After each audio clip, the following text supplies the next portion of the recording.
Hi, I'm Trooper Smacka. Hi, I'm Trooper Wellman, Please stay tuned for a behind-the-scenes look at being a state trooper. and together we can make a difference.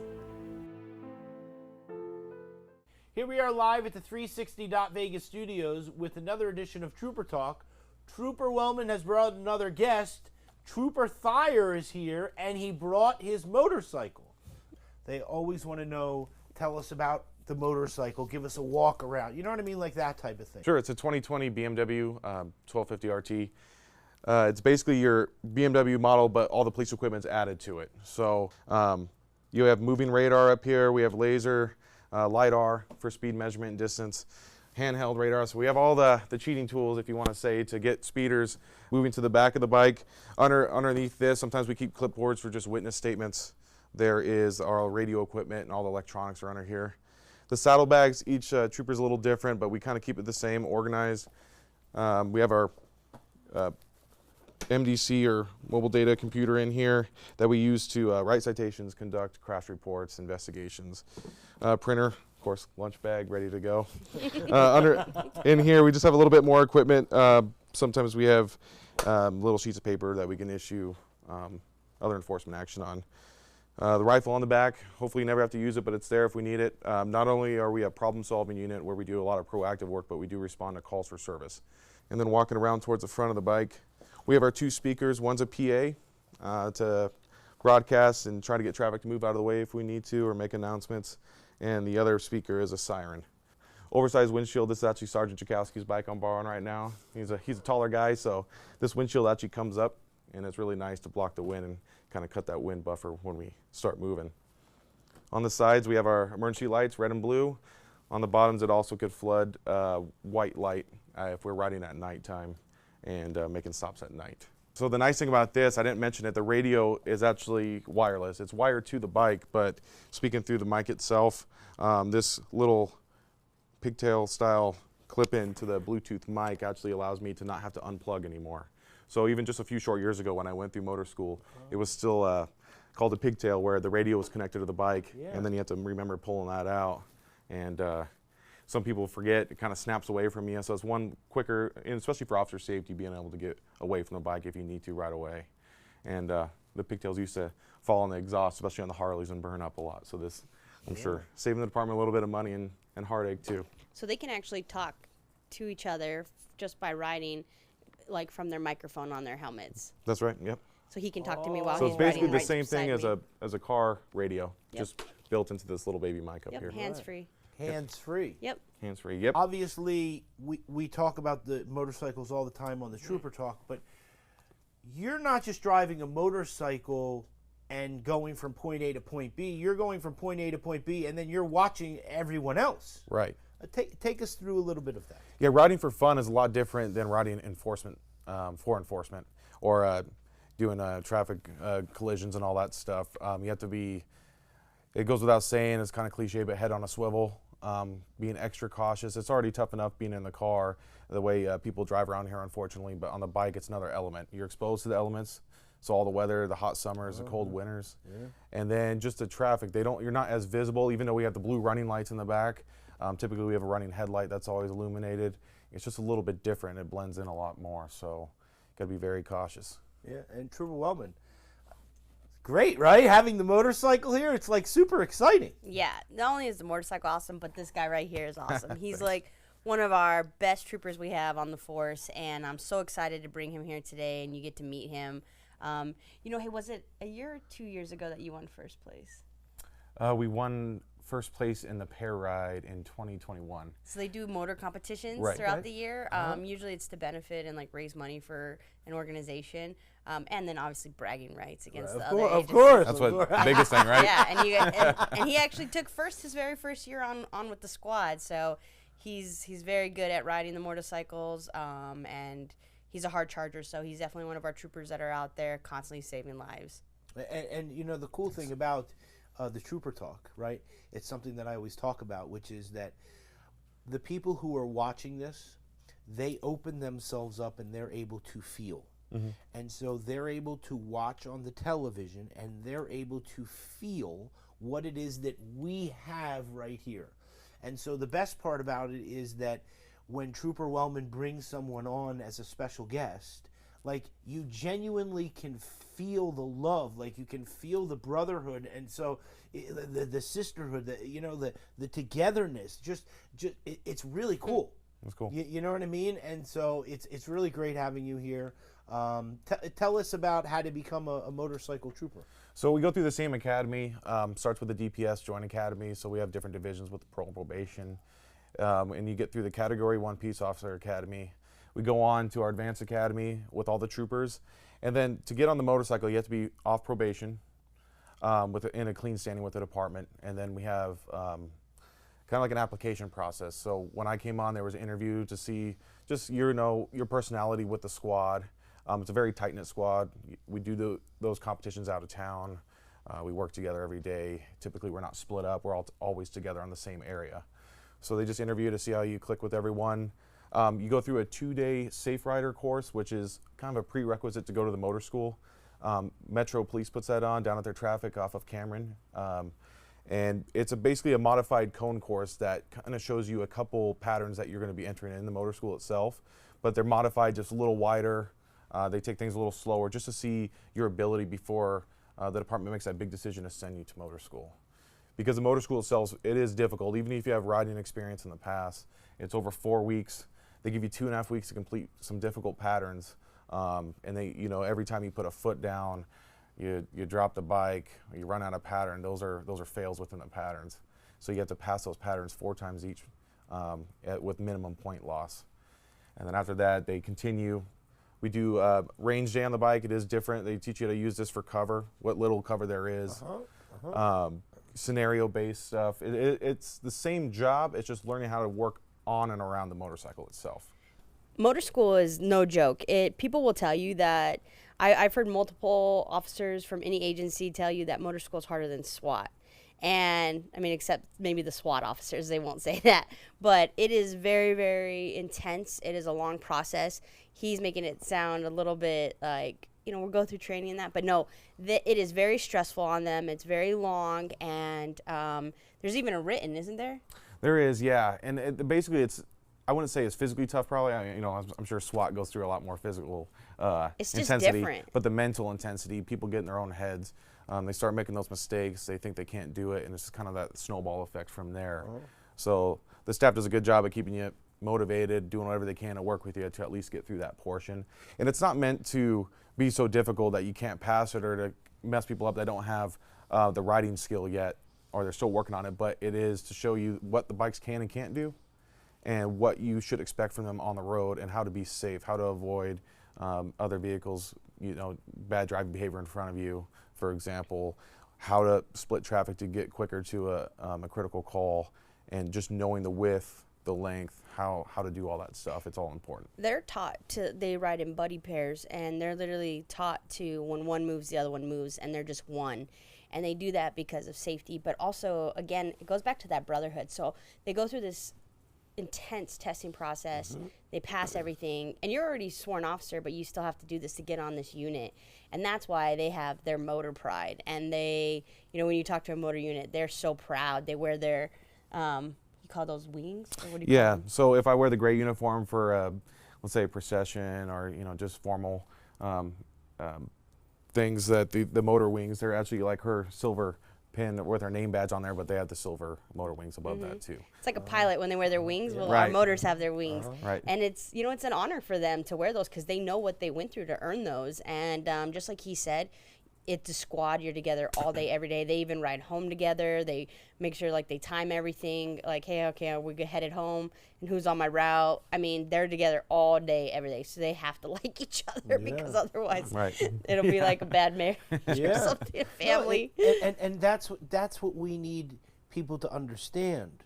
You know what I'm saying? Because the thing is this, that we always talk about the risking your life and what the badge means and all that type of stuff, but when you're out doing what you're doing on your motorcycle, and again, I've never done it, but just from talking with other troopers and Trooper Wellman, the fact of that you're on this motorcycle, and I mean, we have the pictures of where we have somebody laying down next to the tire with the LiDAR. Yeah, that was actually me. Right. Okay. Right. Okay. Yeah. Right. Yeah. And we've never shown a picture of with the rifle, but with a trooper with a rifle behind this thing and using this thing for cover. I can only imagine.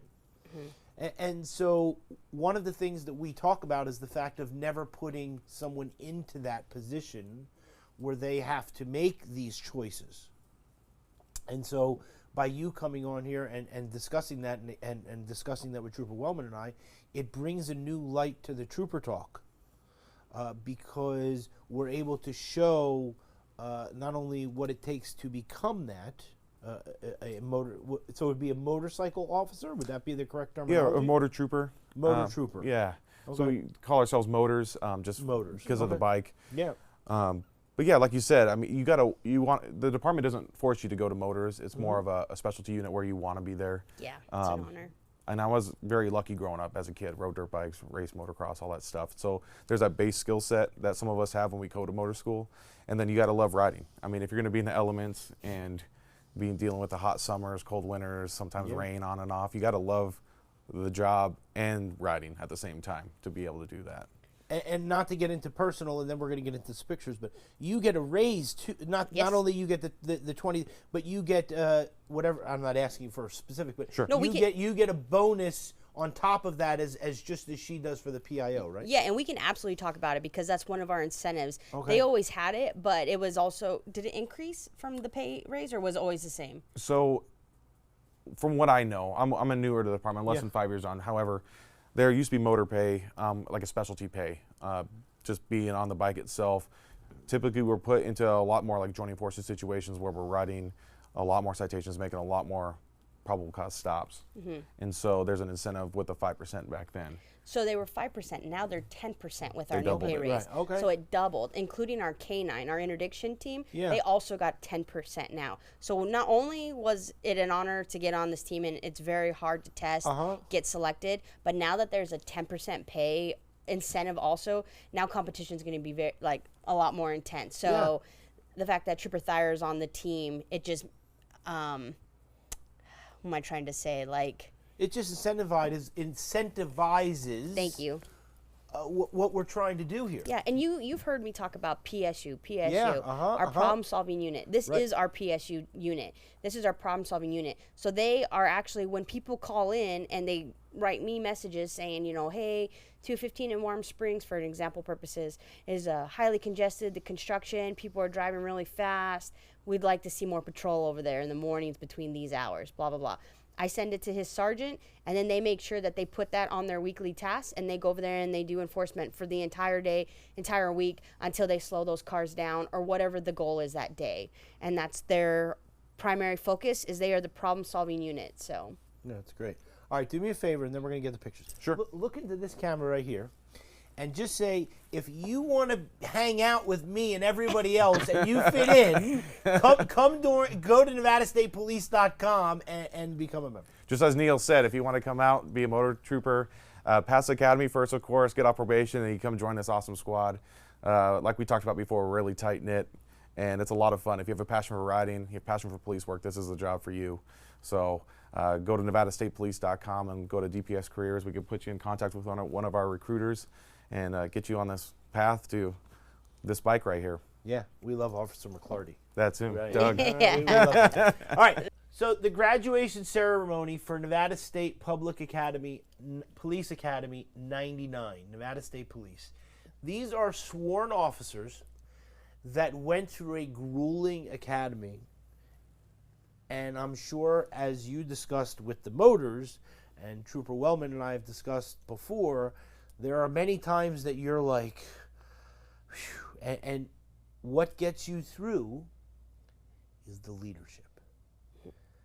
When they come to you and they say, don't give up. Talk to us. absolutely. It's not only physical, it's mental. Especially during an academy, you're looking at 6 months and then like another 5 weeks for specifics. But it really comes down to the leadership guiding you, reassuring you of why you're doing this. yourself reassuring yourself of your reason why. And then you got to really rely on your brothers and sisters that are in the academy with you to get you through this. The whole point of the academy is not only to learn, Nevada revised statute, traffic laws, but it's to make you become one as a team, and you go through all this hard stuff together to make you closer, and make you work together, because that's the only thing that we have when we're out on the road is each other. And we have to know all this, like, it's almost like we have to be able to know what the other one's thinking without even having to use words sometimes. If we're clearing a car, if we were taught the same tactics and we've practiced together, then I already know Thayer's going right or he's going left, and I'm going to adapt to that, because it's like a sport. If you practice together, you know how to play together, and that's exactly where it all starts, is from our academy. Our Northern Academy lives together. I was part of the Northern Academy. We live in a dorm. And it just makes you that much closer. But you're confined with these individuals for 6 months, and again, you really rely on your corporals and the command staff to guide you and to explain why we do things the certain way we do. And we come in and we guest teach all the time. We teach different subjects and give them life experiences and things we've seen and experienced, so that they know, like, this is what it's going to be like, and we've experienced it, and ultimately these are our backup. So we have to make sure that they're prepared, because they're going to be protecting us eventually, right? We're all backup for each other. So Yeah. Yeah, I agree with Ashley. I just went through 4 short years ago, and I'm glad to say most of my academy mates are still here. They haven't moved on to other jobs. Most of us made it through, and that's awesome to think back on.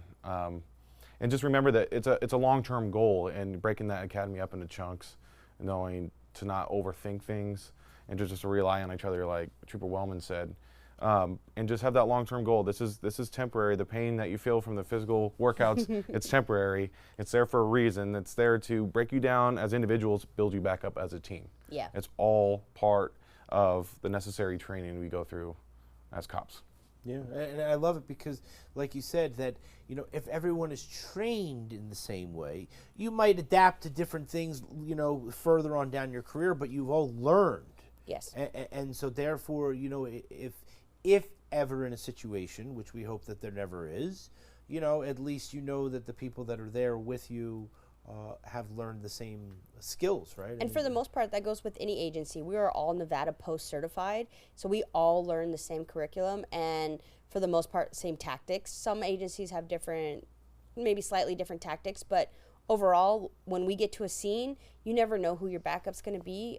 We just had an officer-involved shooting last week, and Metro was right there by our side, and we cleared the car together as a team, and we moved together as a team, set up perimeters as a team, and you just have to be able to adapt and overcome together as one, and communication is key to that. So regardless of if we didn't learn the exact same tactics, we know how to adapt and move forward with the same goal in mind, and obviously is to protect our community.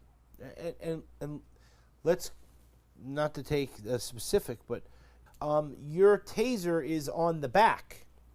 Yep, just opposite side. Right. Right. So not trying to pry, but so like we talk about it because when Joanna had to go out for the Micah May thing, the captain had his right here. Right. You know what I'm saying? Like a Like he leg was rig. ready, right? Right. So do you wear it differently for the motorcycle? For the motorcycle, it's a little more cumbersome. Overall, I switched a different duty belt itself just to kind of move things around a little bit. It's a little more like tough than sitting on a car seat. So, but no, overall, it's set up the same way as long as your taser's on the opposite side per our policy. That way, there's no mistake. Right. But yeah, I've seen a lot of the troops with the leg holster. I all like that idea. preference. It's just preference. Some have more real estate like me. Right, no, And then some don't, listen, so- you know what I'm saying? Trooper Wellman, she's got the whole thing. She's ready to go. Some people have to put it on their leg. But one of the things that we talk about, and I was watching one of those programs the other day, and they had one of the troopers from a different agency, and he went and threw the spike sticks out to prevent a car. Mm-hmm. You know what I'm saying? And so, and it brought up Micah, and I think about that, and then I saw that with the shooting the other day, and these are real things. Like we can laugh and we can joke, but when put into a situation, that You know the video I posted probably like 2 weeks ago of one of our new recruits or new cadets that had got off field training, and we gave him the rank of trooper and gave him his campaign hat With and the smoky. Yep, and his family. Captain Munoz. Captain Munoz did. Right. Yep. Right. I saw that he was there at that officer involved shooting. So I always talk to you that mental health is a very big deal with our agency. Actually, majority of the agencies here in town, I think everyone understands the severity of it and that it's something we don't take lightly anymore because of all the trauma we see far too often. And so the only way to get through that is to talk to each other and to, address it when you see it and make sure that we get ahead of it. And so anyway, I saw that new trooper was on that scene. So what did I do? I mean, I'm just a trooper ultimately. I'm not even his superior or his sergeant or anything like that. But I would want someone to do this for me. So I reached out to him yesterday and I was just like, hey, I just want to touch base with you. I saw you were on that call. I know you've only been on your own for maybe like 2 weeks, and that's not something we see often. So I just want to make sure you're good. Like, how's your head? And he really appreciated that. We talked about his family and how he was actually doing well. His family had a bigger reaction than he did, which is totally normal. And then we just talked, right? Because I can relate to him. I know what he's feeling. We're in the same environment. And that's where that blue family comes in, is we got to always protect each other and check on each other. So it goes outside just even work. Yeah, no, it's important. And that's why I think like what he was talking about the motors. Yeah. You know what I mean? Like, and you know how they ride together and they do this. Oh, and yeah. You know what I mean? Like, it's deeper. Like all that stuff is very like inspirational. Right. And so I find it cool, like, to say, oh, that's really cool. But like, at the end of the day, to provide yourself so much training and so much like that you believe in yourself so much, again, it takes a very special individual to be a law enforcement officer. I could not even possibly imagine being a law enforcement officer and then being a law enforcement officer that doesn't have a car. You know what I'm saying? That like, we talk about the fact of, when you leave in the morning, you have your bag, you throw it in the back of your car, and you're like, okay, I'm gone. And like, this is like, he opened that thing. I mean, what do you have in there? They don't even have air, okay? They don't have AC, and Just we work AC, in just Vegas. keep moving, Oh, keep I moving. forgot even they're in a about that. blow dryer Right. all day. Blow dryer all day. It's hot heat. And then he was modest when he went around. He said, well, some of us changed our little compartments are a little bit different. What did he have in there? He had a little a little computer, you know what I'm saying? And his lunch. I mean, are you kidding me? Got to be prepared. You never know how long the day's going to be. But they know how to where know all how to their do stuff it. is. Yeah, they make it work. And that's what's important. And so the thing is this: you really got to believe. Like, you really got to believe not only in your mission, but what you're doing every day. And like, you're going out there to find that whatever car it is, we won't mention any names, that's doing 124 that decided to be silly. Yeah. You know what I mean? And so They send me pictures all day of their radar, and Right. it is just unbelievable. I don't even post not even a quarter of them, and it's unbelievable the speeds they see all day. And our top 2 contributing factors for Nevada's fatalities are speed and impairment, and that is why our motor unit is so important. And so we utilize them constantly because they are actually saving lives every single day. Yeah. I want to get to more pictures, but Sure. I just have another question for you. Do you work at night? Sometimes. Typically we work day shift, and it's strategic that way, as Trooper Wellman stated, just to reduce the complaints during the daytime when we have the most vehicles on the road. So we typically work the work week, Tuesday through Friday, day shift, and we'll take a whole section of the freeway. So the NHP breaks it up into beats between 2 major freeways. So for example, this week we're on the 215, between Fiesta Henderson and the Southern 15. So we just take that Did section. you hear that? Oh, Yeah. Hint, Did hint, you hear hint, that? hint, Right, hint. right, You might have already seen us out there. Right. And we know our hot spots. We know where people are going to speed. We know where people are going to do unsafe passing on the shoulder. Unsafe passing on the shoulder? I never even thought about that. People get frustrated. They're running late or they're just driving reckless, and they'll come on the shoulder. And that's typically where we are waiting to observe traffic patterns or handling a crash or being out with a pedestrian that's walking on the highway. Do you remember a while back I showed you the picture of the BMW that we towed, and that the trooper was that towed it, that he was super nervous because the car was in the shoulder, traveling reckless, and almost struck another motor? Well, it was this trooper right here that was trying to catch up to that car. It was a BMW, and And he called me and told me that his heart stopped when he saw that car go in the shoulder because his partner was just up ahead in the shoulder, and he thought for sure he was going to hit him, but he swerved back in time. And then that's one of the reasons that escalated it. Not only was the vehicle reckless, traveling at a high rate of speed, putting the public safety at risk, but he almost struck his partner, and so that's why that vehicle was towed that day on top of other things. Yeah. So on a normal, let's take the fact of people go to California and stuff like this, Sure. and they're like on a normal, like the 15 or the 95, people, instead of, so there's travel lanes, they will, like, I never even thought about that. Like, we talk about the fact of people going in the shoulder, but I never thought about that there's 4 travel lanes and somebody wants, like there's no traffic or something, and somebody just rips around. Basically making their own travel lane, if you will, at that point. I never even thought about that. Yeah, like on the fact of the normal roads. I always just thought about it on like going by to state line and California. stuff. yeah, like when out traffic's there. heavy. Oh yeah, no, they do Right. it everywhere, and that's why we are constantly on it. Wow. All right, let's get to more pictures. Sounds good. We could sit here and keep Yeah, we talking. can. Yeah, we We'll can. just put the other video and then we'll just keep talking for 30 minutes. You know what I'm saying? So that photo right there, we had 13 new Oh, officers. yeah, sorry. You're Yeah, good. No, I was so excited. You know what I'm saying? This is Just gonna tell you real amazing. quick. We had, what is it, 1, 2, 3, 4, 5, 6, 7, 8, 9, 10, 11, 12, 13. 13 new officers joined Department of Public Safety. Yes. This one was very unique. We had a lot of gaming control in here. We had a lot of juvenile parole probation. We got 4 troopers that are coming to highway patrol out of this class, and then the rest is going to go to parole probation. So it was a very mixed class, which is great though, because again, they all know how to work together. Now they have friends in multiple divisions, so it connects us even more. We're one big family. This was an overall great class. This is Academy 99.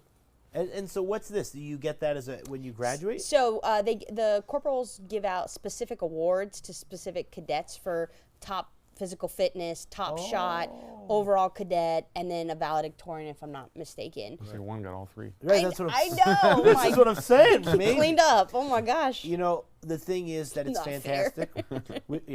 we love the parole and probation. You know, the deputy chief was here, right? Yes. And he was very gracious to give us his time, and told that, you know, and we've had other people come here, Officer McClarty, right? Yep.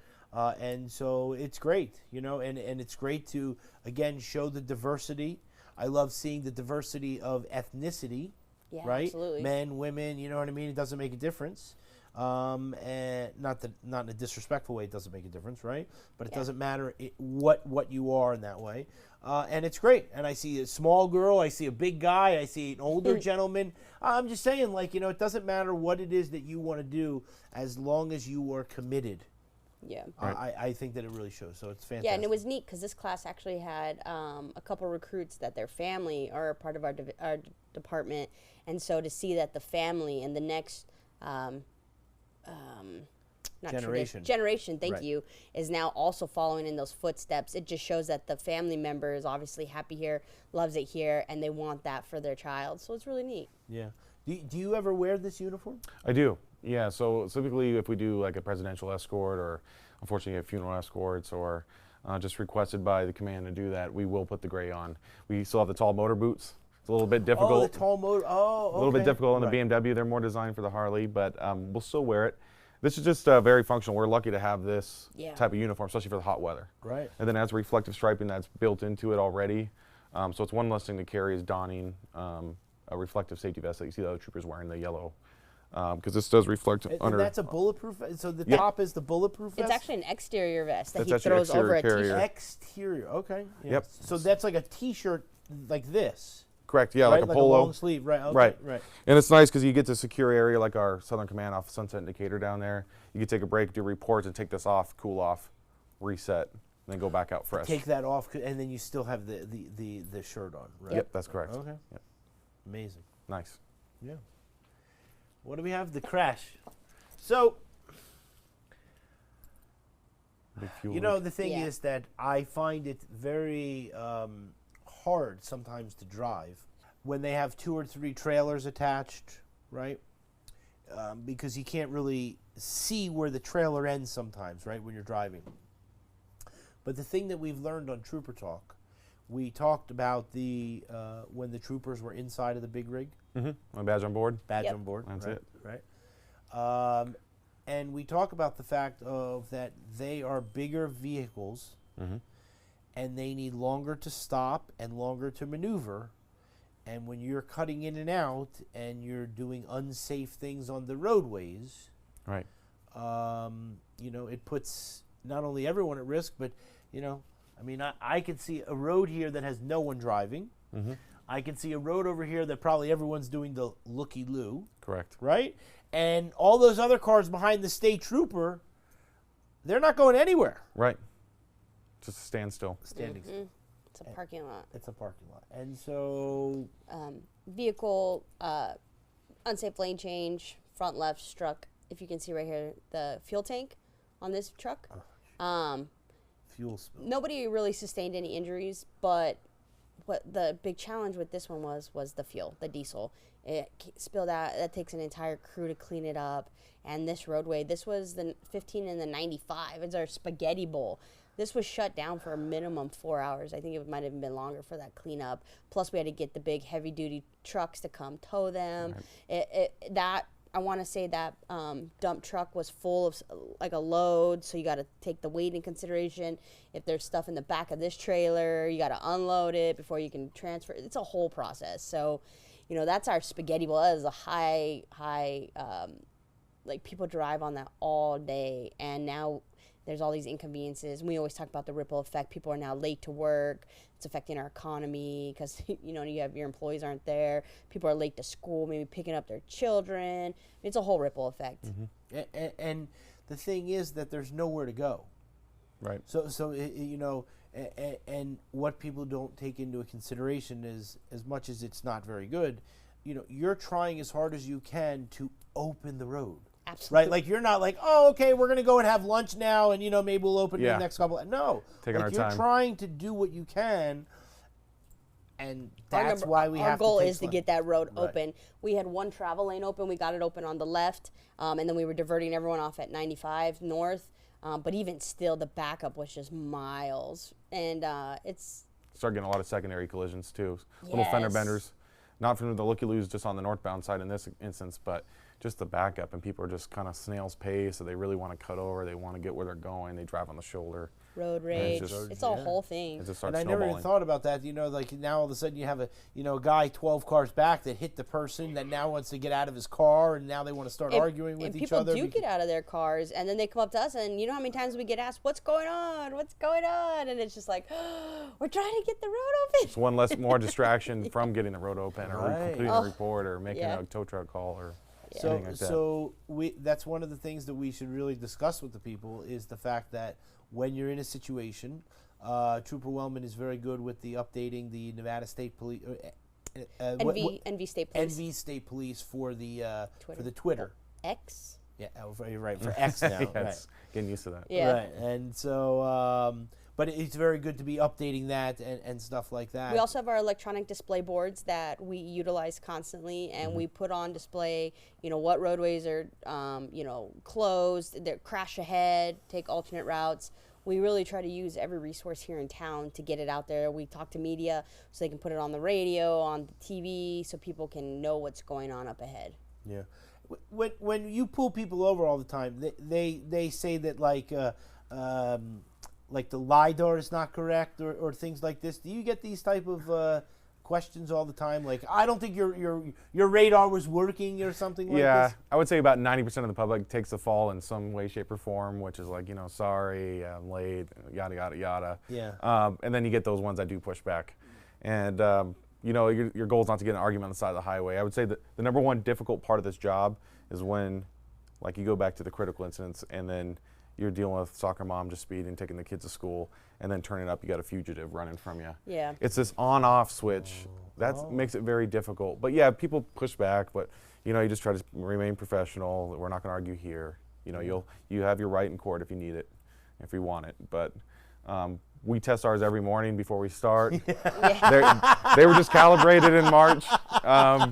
We're also doing visual estimates. We're not just clicking away and just hitting every car we can. We're watching the ones that are overtaking, passing, making lane changes. We're trying to strike those with a laser and with the radar too. You're just doing visual estimates before you get that device up. Yeah. So- I was just going to say, I remember talking with Sergeant Bracek about that, and Right. I never knew that you could estimate speed. Like, that's what you went to school for, is to be able to visually. Yeah, we know how to like, pace like, it. like to base, not 100%, but like you can sort of look at it.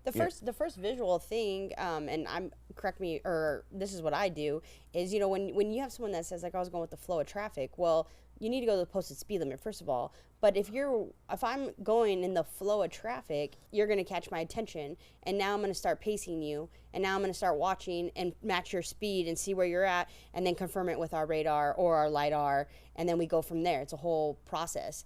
But if you're pulling from everyone, of course you're gonna stand out.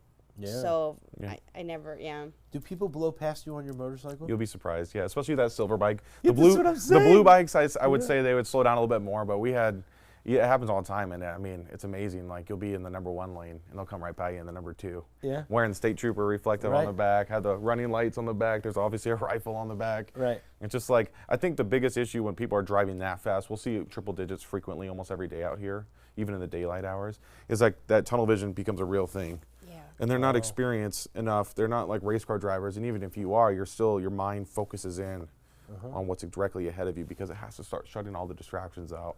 And so when people are doing triple digits, I might be shut out that close by, only 12 feet away, Yeah. and we're shut out. That's what makes it so dangerous. That's what, people tell us all the time, I didn't even see you.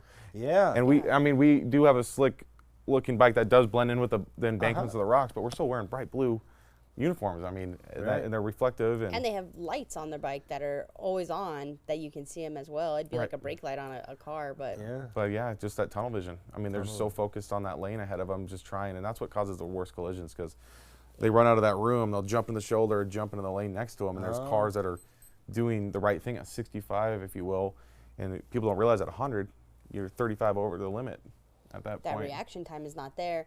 And nobody becomes a state trooper to write tickets. Nobody wants to write tickets Right. and cause financial, challenges to families and stuff. But we are out there to, educate the motoring public on traffic safety. And if you saw what we see on the regular, and especially people traveling at triple digits, high rates of speeds, over 100 miles an hour, and when our top 2 contributing factors for our fatals is speed and impairment, it's like we just ultimately want to save lives, and we want to prevent anybody from getting hurt, because once you crash and once you hurt somebody, it's too late. You can't turn back time.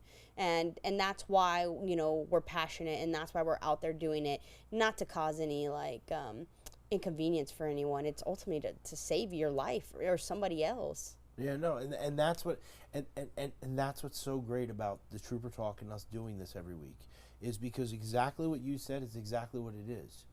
And so to be able to have someone come in that is sort of an extension from that, to be able to see even more horrific things than we even possibly could talk about on this show. You know what I mean? Of the things that are there and things like that. Officer McClarty, he drives the Ghost vehicle. He says they blow past him like nothing. All day long. You know what I mean? Like, Yeah. and so, it's very important. And so when people are traveling at these high rates of speed, and not even taking into account that they might or might not be impaired. Also contributing. Yeah. And so you see a lot of impaired drivers during the day? We do, and it's surprising, because you think, okay, day shift, most people are working, but unfortunately you do. And typically it'll be right in the morning, right when we first sign on, be just entering the freeway, for example, and see one, or get report dispatches tracking a reckless vehicle that people are just calling in, saying they're all over the road, or they're driving with their lights off, etc. And yeah, we do. At least a few times a month, we'll take one in for DUI during the daytime. Coming home from the bar. Or sleeping it off. They said, oh, I thought I slept it off.